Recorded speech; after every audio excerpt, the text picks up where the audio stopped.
Hi అండి. ఈరోజు నేను క్యాటరింగ్ స్టైల్లో మునక్కాయ జీడిపప్పుల కర్రీ చేశానండి. టేస్ట్ అయితే సూపర్ ఉంది. కర్రీ కూడా చాలా బాగా కుదిరిందండి.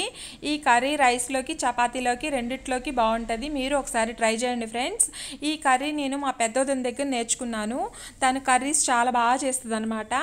నేను ఒకసారి తన దగ్గర నేర్చుకున్నాను. ఇంక ఈరోజు ట్రై చేద్దామని చెప్పి ట్రై చేశాను. చాలా బాగా కుదిరింది క్యాటరింగ్ స్టైల్లో. ఇది మునక్కాయలు, జీడిపప్పులు, 2 టమోటాలు, 2 ఉల్లిపాయలు ఉంటే చాలు ఫ్రెండ్స్.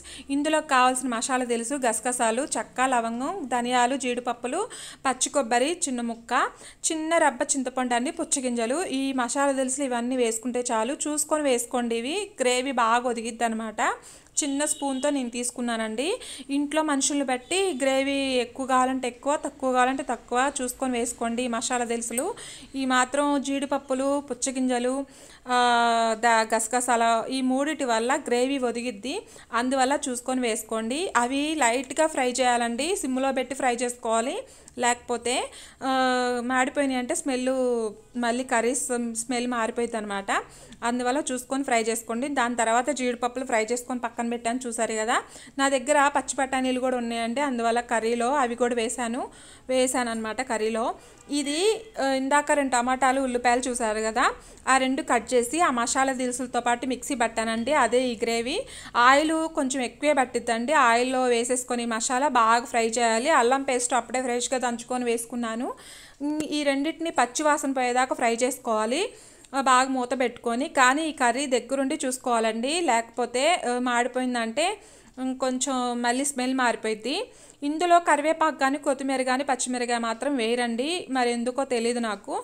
కొంచెం మేబీ స్మెల్ మారిపోయిద్దనేమో, క్యాటరింగ్ స్టైల్లో ఉన్న స్మెల్ రాదనేమో. మరి 2 వేయరు, ఆ 3 వేయరు. ఇందులో మేతి పౌడర్ ఉంటుంది కదా, మేతి పౌడర్ వేసుకుంటే ఇంకా చాలా టేస్టీగా చాలా బాగుంటుందండి. చూసారు, ఆయిల్ మొత్తం పైకి వస్తుంది.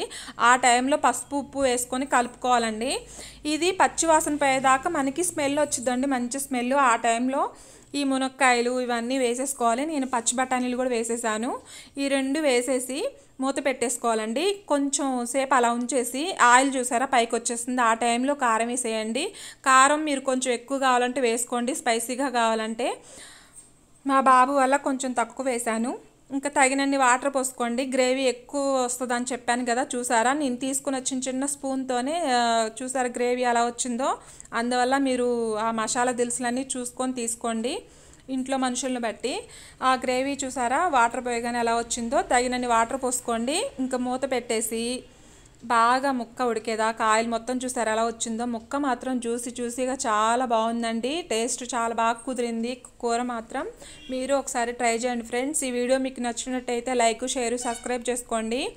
ఇంకా లాస్ట్లో జీడిపప్పులు చల్లేసానండి. ముందుగానే వేస్తే మెత్తగా అయిపోతాయి కదా, అందువల్ల నేను లాస్ట్లో వేసాను జీడిపప్పులన్నీ. ఇంకా జీడిపప్పులన్నీ లాస్ట్లో వేయగానే మళ్ళీ మూత పెట్టేశాను. కొంచెం సేపు ఉంచి ఆయిల్ అంతా పైకి వచ్చేదాకా, తేలేదాకా ఉంచాను కర్రీ మొత్తం పొయ్యి మీద. చూసారా ఎంత బాగుందో. కర్రీ కూడా చాలా బాగా కుదిరిందండి. స్మెల్ మాత్రం ఎంత బాగా వచ్చిందో. ఆ కర్రీ వండేనంతసేపు కర్రీ చాలా స్మెల్ వచ్చింది, బాగుంది. మీకు నచ్చితే లైక్, షేర్, సబ్స్క్రైబ్ చేసుకోండి ఫ్రెండ్స్. రైస్లోకి, చపాతీలోకి రెండిట్లోకి బాగుంది కర్రీ. చూసారా ఆయిల్ ఎంత పైకి ఎలా వచ్చిందో. అలా వస్తే చాలు, కర్రీ కంప్లీట్ అయిపోయినట్టే. స్మెల్ కూడా చాలా బాగుంది. మీకు నచ్చితే ఒకసారి ట్రై చేయండి ఫ్రెండ్స్. Bye bye.